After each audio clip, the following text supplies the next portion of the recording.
Good day. Welcome to the Corey Morgan Show. Thanks for joining me on yet another, at least out here in Alberta, cold winter day. March is coming in like a bloody lion. Let's hope it goes out like a lamb. I can't stand winter. I really can't. I've been in Canada all my life, and still I've just never learned to enjoy winter. Aside from the lack of mosquitoes, I really don't see a lot of good out of it. Either way, hopefully things thaw out pretty soon. That'll kind of tie into some talk, about heating, energy, electricity, things like that. So a little later, I'm going to have guests on J.U. and James Walker of the Nano Nuclear Energy. These guys are a company that creates micro-nuclear reactors and really portable. We're talking about something that can be moved on a tractor trailer in sea cans. So perhaps, that's something in the energy mix that might be a bit of a game changer around the world as we all seem to try to scramble to keep our energy sources secure. As well, a little later on, I'm going to have Franco Terrazzano check in. We haven't had Franco on for a while. He's with the Canadian Taxpayers Federation. He's got a few updates on what we can look forward to on April 1st. It's the federal government's favorite time of the year to really make us bend over, lube up, and take our tax increases for the season. So we'll have Franco on to talk a little later.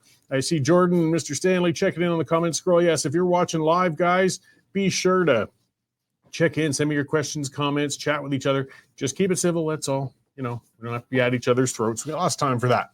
But I've only got 45 minutes with you today. All right, I'm going to get on with what's got me going, though. I mean, I don't have to be too happy about everything I talk about. Let's talk some federal politics. I'm going to quote our leader, Justin Trudeau. In 2021, Prime Minister Trudeau infamously said, "You'll forgive me if I don't think about monetary policy." Unfortunately, Trudeau in that case was actually being absolutely honest. He doesn't think about monetary policies, and the cost for his willful ignorance is going to be borne for generations. And no, we shouldn't bloody well forgive him. We should be trying to find a way to get that incompetent, unprincipled boob out of office as soon as possible. The economic canary in the coal mine in Canada has been dead for years. The warnings were clear. Canada was on a path to economic catastrophe, but the Trudeau government ignored the signs and charged ahead with their agenda of mass spending coupled with mass immigration. I mean, this is a government on the ropes. Their popularity levels are rivaling the end of the Mulroney government when they ended up getting wiped out down to 2 seats under Kim Campbell. And instead of reevaluating what they're doing, they're doubling down with what they've already been doing, and it's making it worse. So, I mean, as the government continued with its policy of borrowing money and pouring it into the economy, guess what? Inflation followed. That's economics 101. But remember, Trudeau doesn't think about monetary policy. So action, reaction, to try and counter the inflation problems, the Bank of Canada has been cranking up interest rates. And yeah, that does slow inflation, but that's because it slows the entire economy. As businesses defer capital investment and housing starts slow down. I mean, to counter the economic slowdown and the risk of recession that comes with that, the government then has opened the floodgates to mass immigration. Sure, new immigrants bring skills and resources that do, in the short term, spur the economy, but they also consume resources. The influx of new Canadians has led to a housing crisis. And of course, with the interest rates rising and housing prices going through the roof, mortgage delinquency rates are soaring. In Ontario alone, they've shot up 135%. These are people about to lose the homes they put their lifetime of savings and investment into. Younger people, they can't even consider buying a home with current prices. They're forced to rent. And that's not a solution. Rents have been rising as fast as the home prices. People are being forced to bunk up or move back in with their parents. Between the skyrocketing cost of living and the addiction epidemic, homelessness is chronic now, and it's growing. In every province in the country as well, the healthcare systems are overwhelmed. Waiting times for hospitals and procedures are reaching new highs with every month. Schools, no different. They're under pressure as immigrants pour into the system faster than the system can expand to accommodate them. And let's look at the business world. In January of this year, just a couple of months ago, business insolvencies in Canada went up 129% over the January period of 2023. The taxes, regulations, interest rates, and anti-business climate in Canada is crushing our enterprises. Canada is becoming an investment pariah. While the Prime Minister might have no idea what he's going to do, and what he is doing to the economy, business leaders do. They won't put funding into the economic basket case of Canada. It's a global market, and we're being left behind. It's not just bad monetary policies that are keeping investment out of Canada. It's the environment and attacks on businesses themselves. I mean, grocers and oil companies executives, they've been dragged before parliamentary committees where they've been questioned on their business decisions. It's kind of Soviet-like in feel, but that's not surprising considering Trudeau partnered with a socialist to try and remain in power.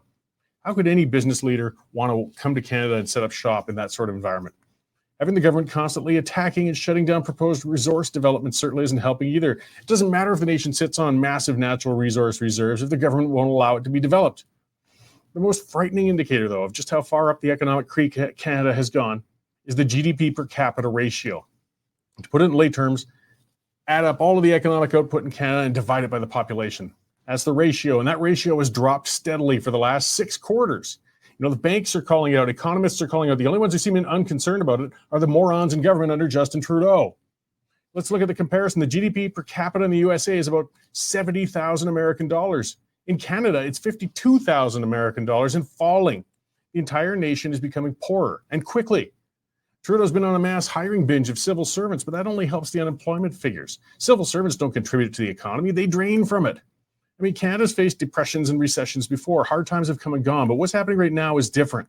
Canada's economy is being dismantled and destroyed by the most incompetent and ideologically driven government we have ever seen. The only question we have now is how long are we going to let this go before somehow finding a way to pressure that administration out of power? Other countries, people will be out in the streets by now, but in Canada, we seem to be still stuck on watching reality TV. Trudeau might not like to think about economic policies, but I guess he's not alone. Canadian citizens don't like watching it either, but it's going to catch up with you. So guys, all I can say is it's going bad. It's going bad fast. Start paying attention. Let's get that boob out of office sooner rather than later, because it's going to take generations to clean up the mess he is creating. And some of it's our own fault. We've got to change it. All right, that's what's got me ranting and raving to start the day off. Let's see what else will get me pissed off today and check in with our news editor, Dave Naylor, and see what else is going on in the big bad world. Hey, Dave, how's it going? Good. Well, I hope I'm not responsible for pissing you off, Corey. No, just the news copy you put out there, that's all. Yeah, that's good. Like you, though, I am getting fed up of February weather in March. So apparently there's hope coming for the weekend, so not above zero for the weekend. But gotta tell you a fun story from earlier this week. I was having a beer at my local pub, the Wink and Owl, best wings in the city, by the way, Corey. And I was chatting with a woman, and I'd introduced myself as Dave earlier on, and she says, "What do you do?" And I said, "Well, I'm a journalist." "Well, who are you with?" "Well, I work for the Western Standard." "You're Dave Naylor. I listen to you every morning when I'm doing my makeup on the podcasts." So yeah, well, at least one person listens to us, Corey, and either this or the pipeline in podcasts, and doing it every morning while she puts on her makeup. So I was very chuffed. Well, good. A shout out to her then. I hope the makeup is going well. Exactly. So hopefully she'll be listening tomorrow. But yeah, speaking of weird stuff, we've got got a few weird ones going on at the moment, Corey.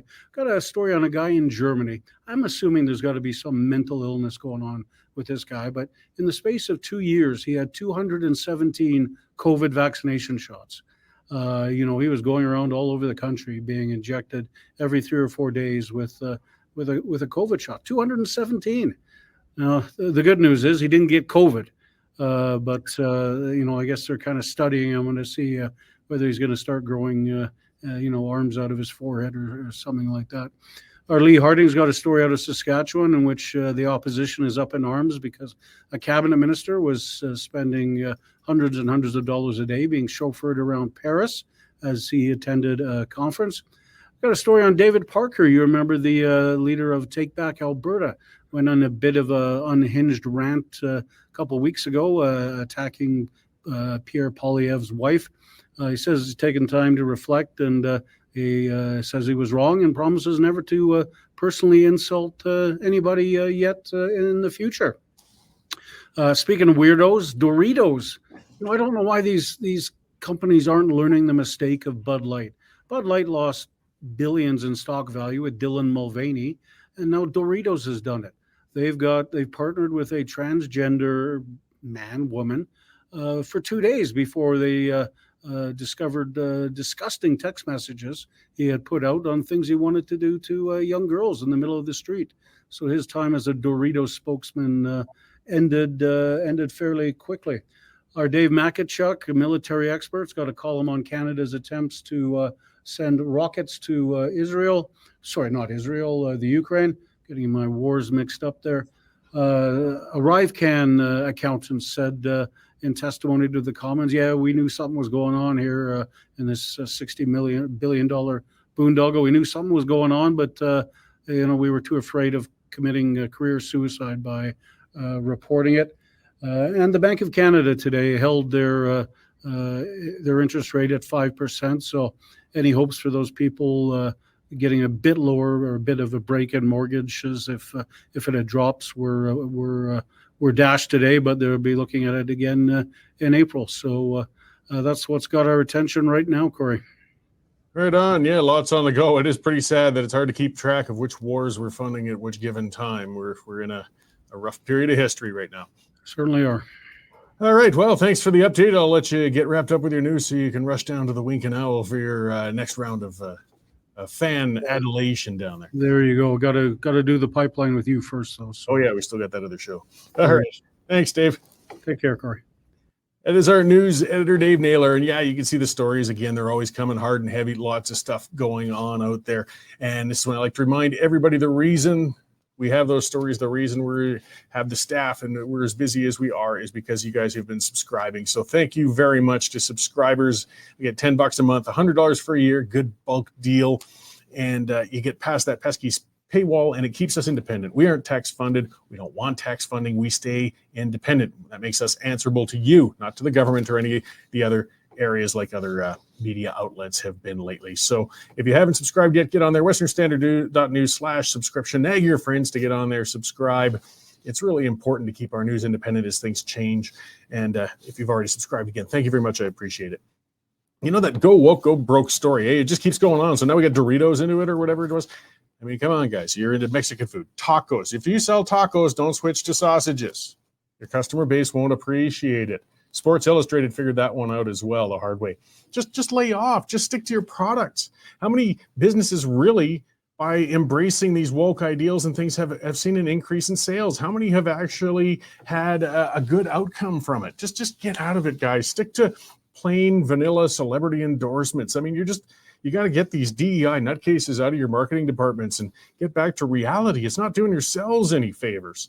I don't care about it. I just want a taco chip or a nacho chip. Or, back when I used to drink, I didn't really care about the virtue signaling of the beer company. I was just looking at price and flavor. Whatever. They keep going down that road.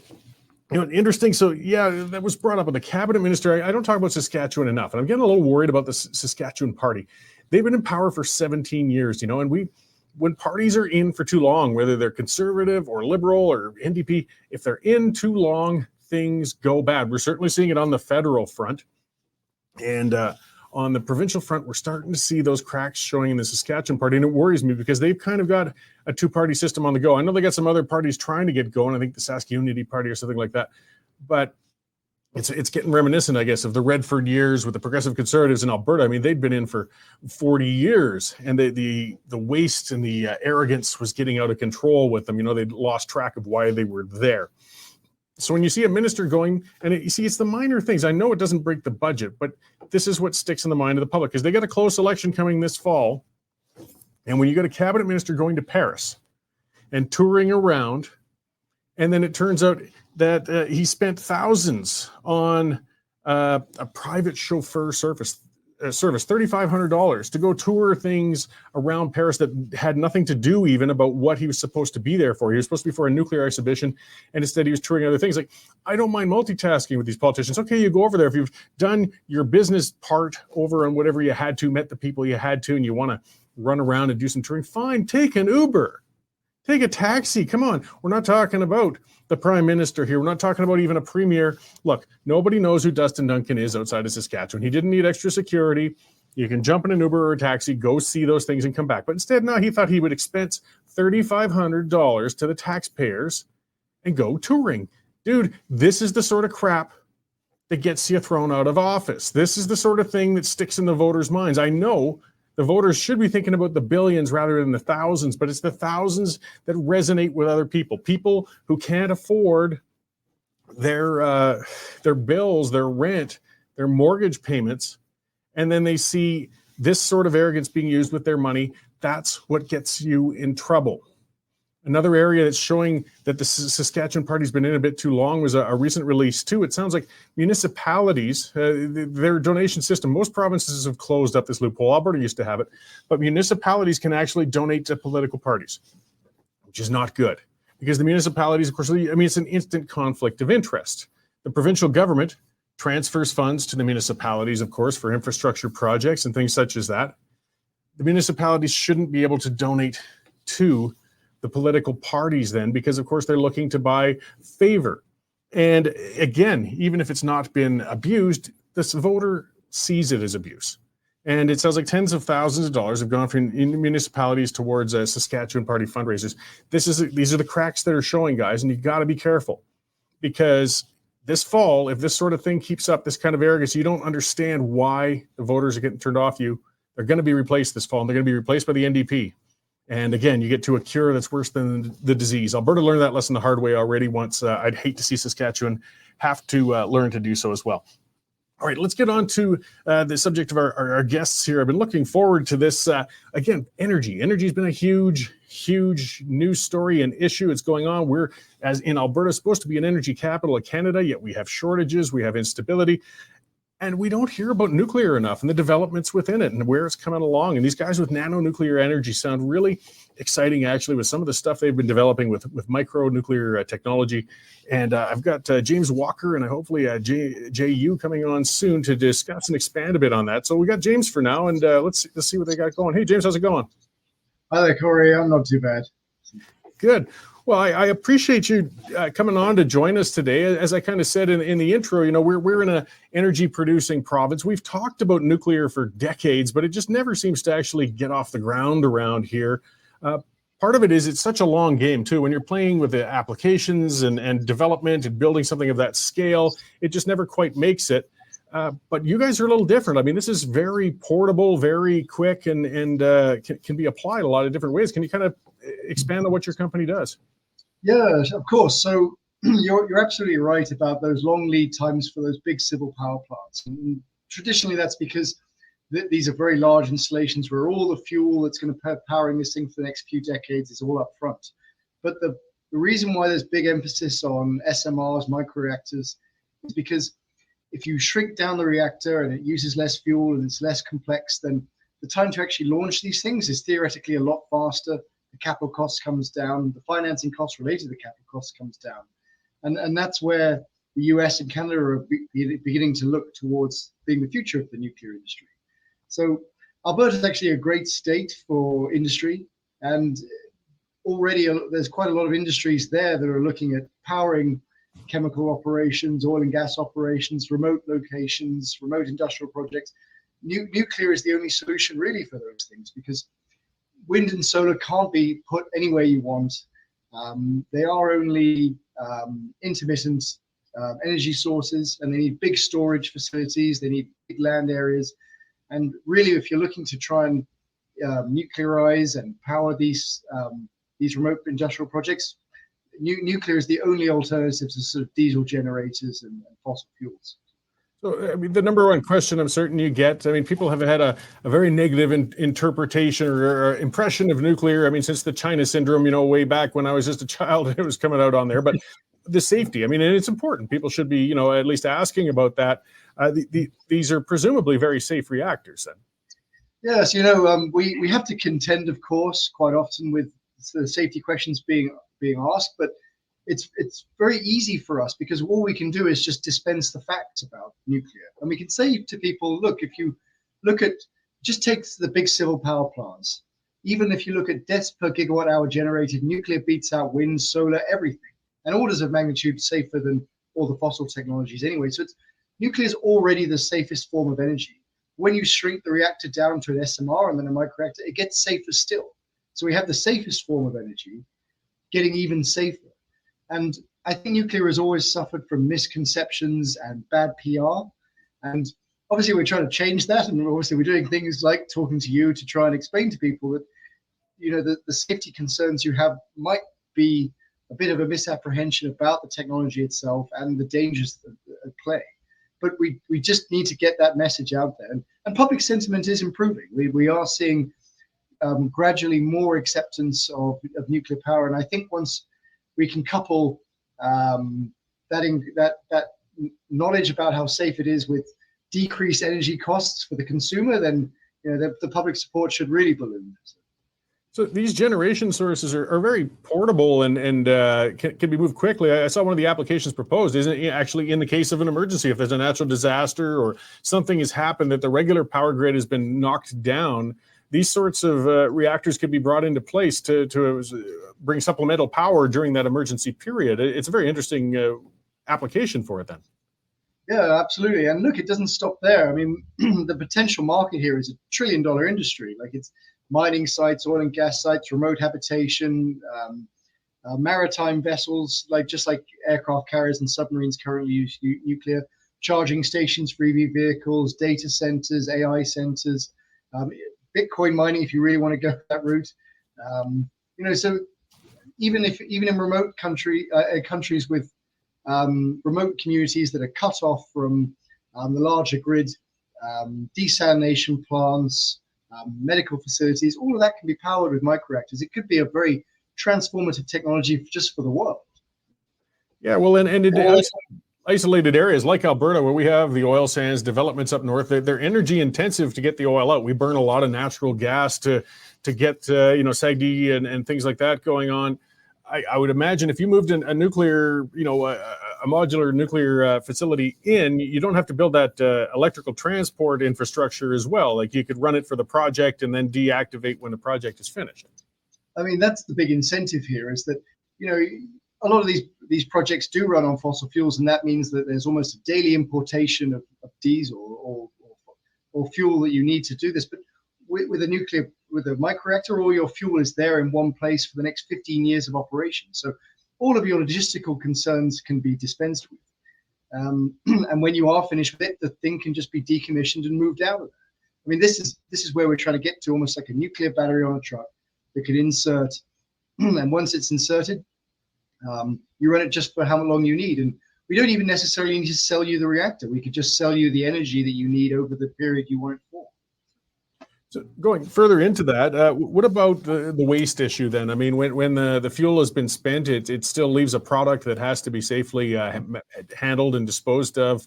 I imagine you've got plans for that. We do, and I think the waste issue is almost similar to the safety issue in a way, that I think the scale of it is not really appreciated. So if I just say, if you were to take all of the reactors that have ever operated in North America, including the States, all the way back to the 50s, and that includes all the aircraft carriers, submarines, all the big civil power plants, and you were to collect all of that waste in one location, it wouldn't fill a football field. It produces an amazingly small amount of waste, and that's because the energy density of uranium is just so huge. So a microreactor, if you can imagine it, it operates for 15 years and you're producing less than a golf ball of highly irradiated waste. It's not really going to be much of a waste issue. Remarkably, actually, with our reactors, because the power output is so much lower than a big civil power plant, the burnup of the fuel is less than 1% after about 15 years of operation. So it's almost new fuel after over a decade of use. And so obviously we don't want to throw that away. We want to take that back and refurbish it and then put it back in the reactor and ship it out again, because it's essentially new. That's how energy dense this stuff is. Okay, I've got a commenter with a question, Peter LaFontaine, saying, are these small modular reactors available now? And what sort of price point are we talking about? I mean, are they within reason?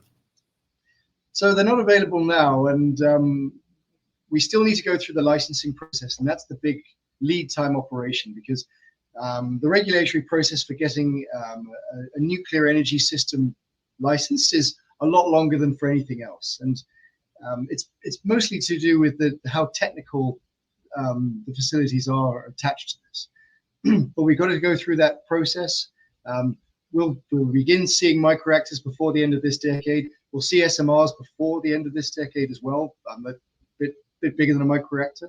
And those could power chemical plants, oil and gas, oil sands, all those kind of projects as well.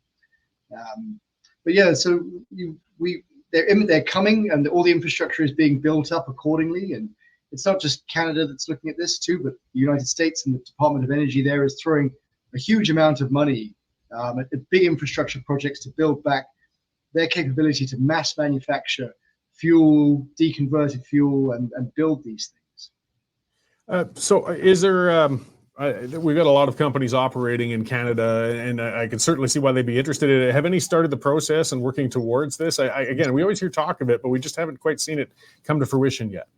Yeah, so Canada's nuclear industry is actually really good. Like they went the can-do reactor route, but that gave them a lot of expertise in that particular region, and they obviously had to build up a lot of expert personnel and infrastructure to support all that. So they're well placed to actually slide into the new generation of SMRs, and there are a number of SMR companies being built up in Canada, and even Canada Westinghouse. They're looking at building an SMR and deploying to power a lot of infrastructure within Canada. So it's happening. We don't know whether the first reactors to commercially launch will be from the States or Canada. But either way, I think Canada will eventually produce its own SMR and micro-reactors that can deploy around the country. It's, obviously Alberta is going to be a big focus of it because it's very industry focused, and these big industries have a lot of mandates to bring in alternative forms of power other than fossil fuels. But even in the north of Alberta, so Northwest Territories, Yukon, we've got a lot of remote communities up there. It's enormously expensive to power those places. And to deploy a micro-reactor up there, where you've got, say, a community of only 800 on a yearly basis, that could be over $10 million in just diesel costs alone, just to fuel. Those costs would essentially half go to a tenth of what they would be, because you have a micro-reactor to power it for 15 years, essentially. So with this kind of reactor to generate power, like one of the issues we have with renewables, Alberta in a lot of areas have put in a lot of windmills and a lot of solar projects and things like that. But the problem is, if the wind doesn't blow, the sun doesn't shine, you've got to go to your backup sources. We could turn off and on our natural gas-fired power, though we've had challenges now. It's getting to the point where we're kind of maxing it up, but we can do it quickly if we need to. With nuclear ability, is it able to really bring it on stream quickly and bring it off for on-demand sort of use?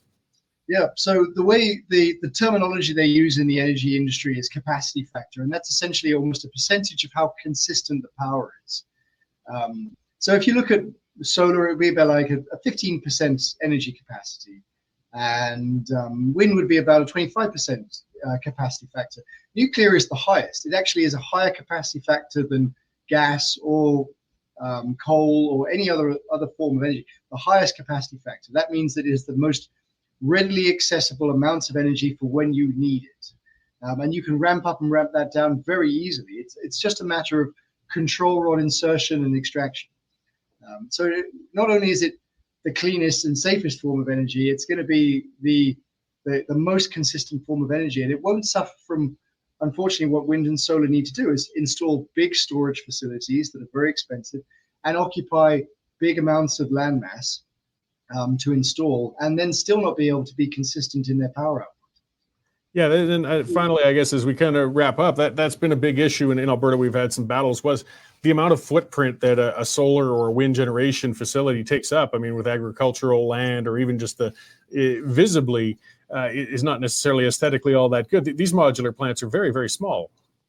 They're very, very small, and they occupy a very small footprint. And look, what we realized when we launched the company and we were trying to identify how to design our reactors, what the markets would be, we saw that actually, the carbon, people complain about carbon footprints, but the carbon footprint of actually occupying a huge amounts of land with wind and solar farms actually was quite significant. And so you can actually end up being quite a polluting source of carbon emissions by installing these big facilities there that then aren't consistent, that then need storage on top of that too.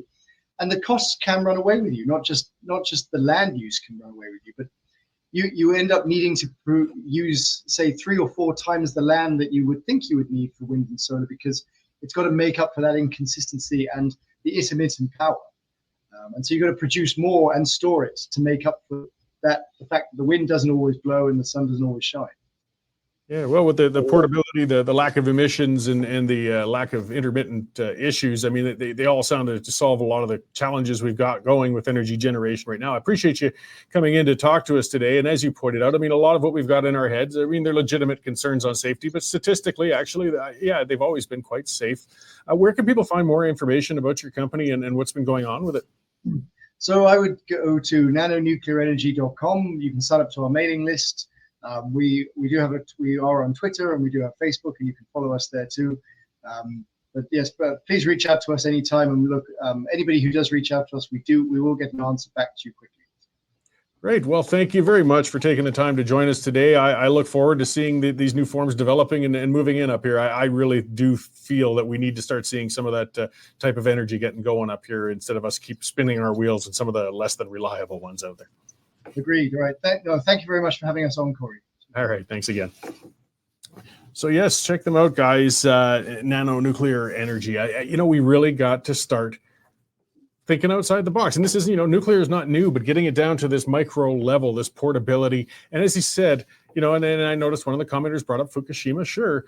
But again, when we look at a world with billions of people, when we look at thousands and thousands and thousands of means of generation, whether it's coal, whether it's gas, whether it's nuclear, whether it's wind, statistically, the ones that cause the least amount of harm are still actually nuclear.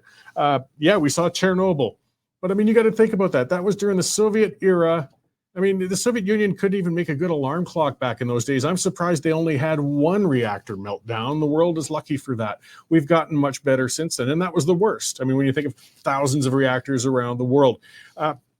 So we should open some of these discussions. I love Alberta being an energy powerhouse, and instead of jealously guarding ourselves from other forms of energy coming in, we should be looking at other ones we can embrace. And small modular nuclear generation could be most definitely another one of those ways. But of course, and I'll segue that in, we got to watch for a government that taxes these businesses into oblivion or makes things unviable up here, no matter how optimistic we might be on that. And we've got a government that really is just determined to crush our economy, as I sort of ranted about to kick off the show. So we're going to talk to somebody who specializes in all those taxes and goodness, because we've got our annual April 1st kick in the pants coming from the federal government. And Franco Terrazzano of the Canadian Taxpayers Federation is going to tell us all about it. Hey, Franco, how's it going?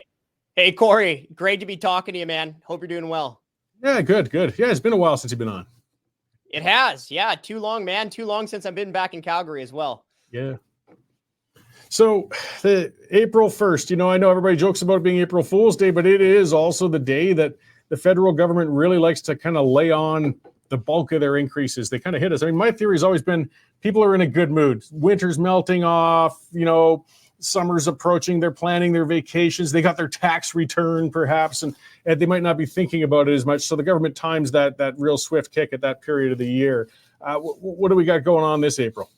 Well, April 1, carbon tax up, alcohol taxes up, and MP pay, member of parliament pay, you guessed it, folks, also going up. Isn't that nice, hey? On the very same day that they take more money out of your wallet, they're going to be stuffing more money into their own. Now, happy to break it all down, but let's just start with the member of parliament pay raise. So right now, you have a backbencher who's collecting dust in the House of Commons is also collecting $194,000 salary. You have Trudeau that's collecting a salary about $389,000. Well, the April 1 pay raise will range from an estimated extra $8,000 for a backbencher to an extra $16,000 for Trudeau. So let me just tell you what that salary will be after the raise. Backbenchers, $202,000. Ministers like Freeland or Guilbeault, $299,000. Now, I don't know why Freeland would get a raise when she can't balance the budget of a lemonade stand, but that's another conversation. And the prime minister's salary after the raise, $405,000. Do you guys do any comparisons with, say, other comparable countries to ours? Like, is Canada on the high side of compensation when it comes to our elected officials? Yeah, I do remember even seeing the Hill Times doing a comparison about this just after last year's raise. And Canada was, if I can remember correctly, one of the high ones among the G7. I know for a long time we've also been quite high among Commonwealth countries. But what also is what also is unique, if I could use that word, about our federal government is that while many other countries around the world saw politicians cut their pay during the lockdowns, the pandemic years, like remember Jacinda Ardern, the Prime Minister of New Zealand, blast from the past, sorry folks, but she took a 20% pay cut when the pandemic happened. Her ministers, and her top bureaucrats. But every single year since the beginning of 2020, since these tough times, MPs of all political parties have taken a raise every single year. So this April will be their 5th pay raise since the beginning of 2020. So lockdowns, pandemic, job losses, business losses, inflation, housing crisis, record number of Canadians going to food banks. Didn't matter to MPs. They just took another raise. How about some of our other high-profile people like our Governor General and such? I imagine they've got some built-in lucre coming in for the year. Yeah, well, we haven't released numbers on the Governor General's salary yet, but in previous years, yeah, pay keeps going up. Another thing too, right? Top bureaucrats, they get bonuses. Almost every single government executive is taking a bonus every year. It's like 90% of government executives taking a bonus. So, we hear these politicians all the time like to say, we're all in this together. We're all in this together. But they're not talking about you and me. No. They're talking about all 338 of them up in Ottawa. That's who's in this together. Because look, folks, all political parties, the deafening from every political party about the upcoming pay raise, or sorry, the silence from them has been deafening. Yeah. Look at me stumble over my own words here, folks. But look, here's the thing, right? MPs could stop the pay raise tomorrow. They did so with like relatively simple legislation back in 2010 to 2013. All that's lacking now is just the political will to actually stop taking more money.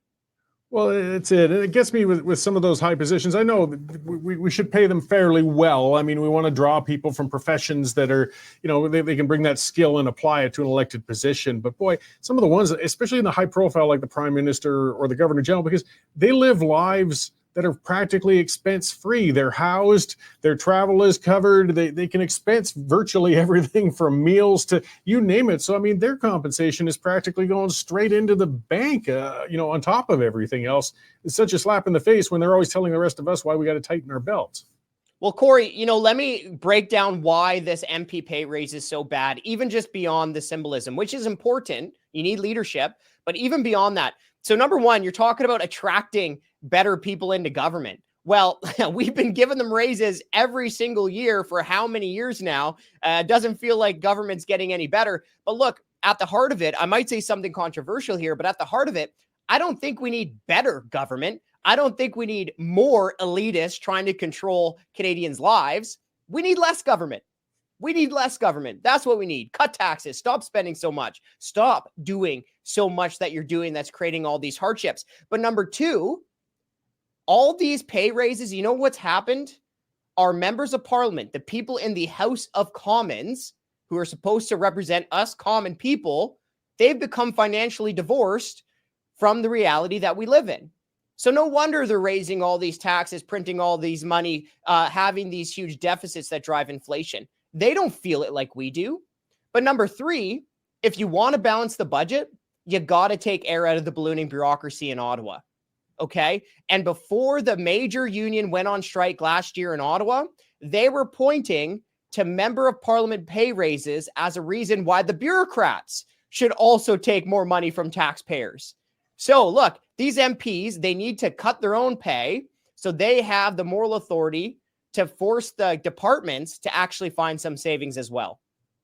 Well, yeah, and I mean, you brought up even New Zealand. I mean, you're talking about somebody who's certainly not a conservative, who at least led by example in that front.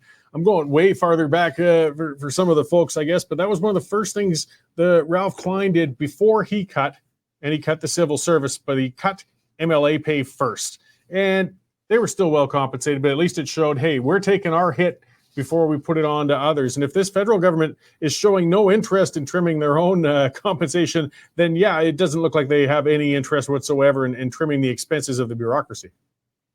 And they don't. Like the Trudeau government has added, 98,000 bureaucrats since it came to power, a 40% increase. I think the total increase in payroll for the federal government has gone up by more than 60% since 2016.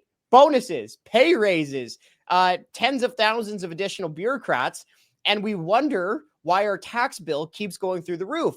And it's not even just taxes that are going up. The debt is ballooning. The Trudeau government has essentially doubled the entire federal debt since being in office. Okay. And what does that mean? Well, let's look at interest charges. This year, interest charges on the debt will be $52 billion. That's the same amount of money that the federal government sends to the provinces in health transfers. In 2028, interest charges on the debt will be more than what the government collects through its GST.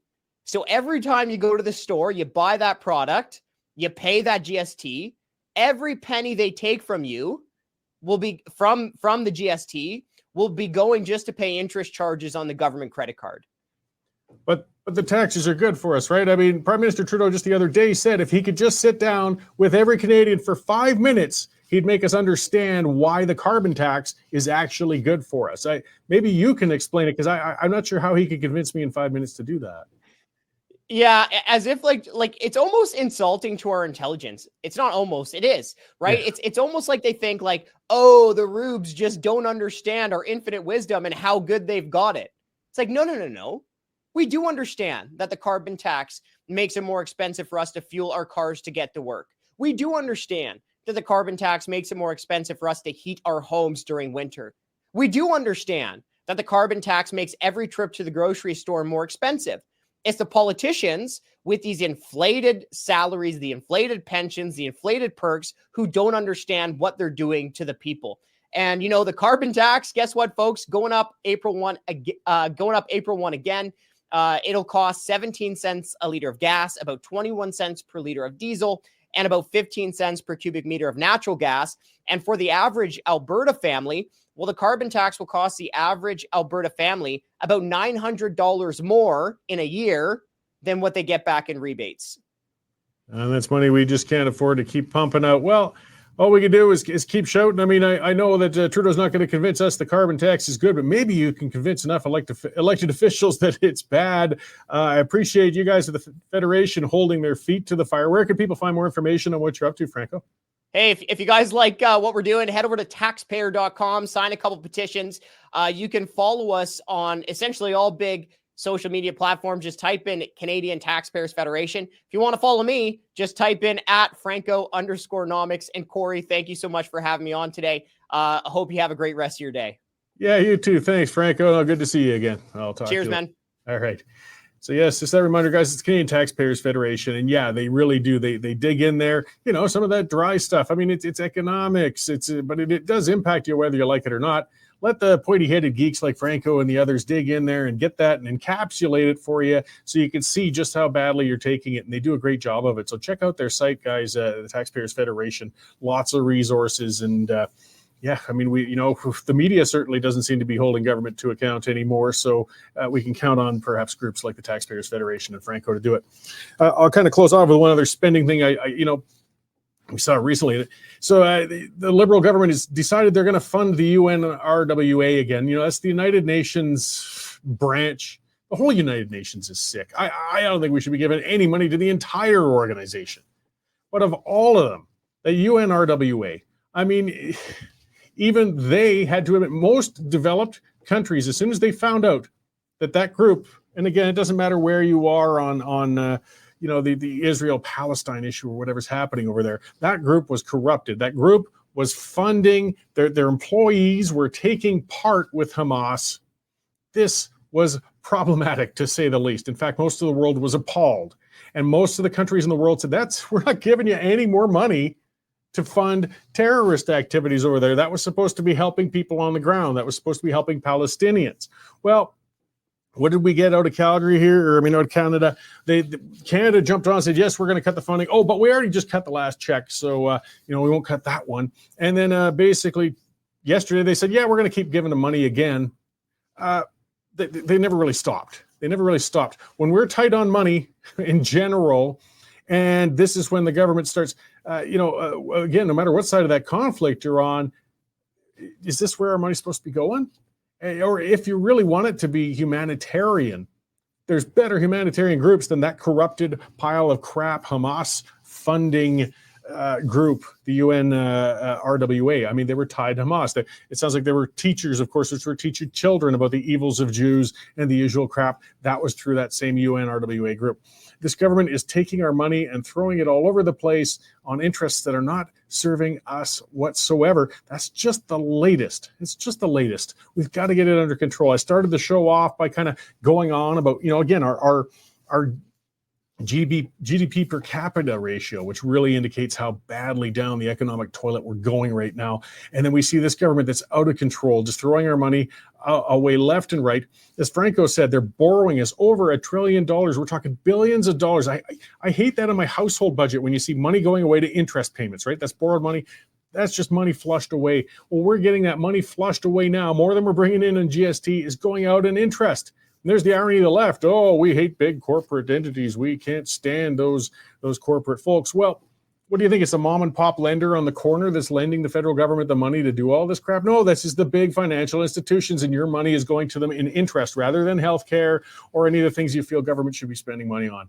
We got some serious problems, folks. But hey, you guys who've been tuning in, you're keeping up with it. You know what's going on. I like try to keep you up to date on it. I have run out of time to twist your ear for today. I'm sure we'll make things positive somehow in the long run. We just got to keep at it and keep on them. So thank you very much for tuning in today, guys. Tune in tonight. The pipeline will be on. I'll be hosting that with a panel of a couple other folks. And we will see you all again here next week at this time to dive into a whole pile more issues. Thanks again. Canadian Shooting Sports Association. Without the CSSA, our gun rights would have been taken long ago. These guys are on the front lines helping to draft smart and intelligent firearms regulations and legislation in Canada, and more importantly, educating the public about how we keep guns out of the hands of the wrong people. To become a member, it's absolutely worth every penny.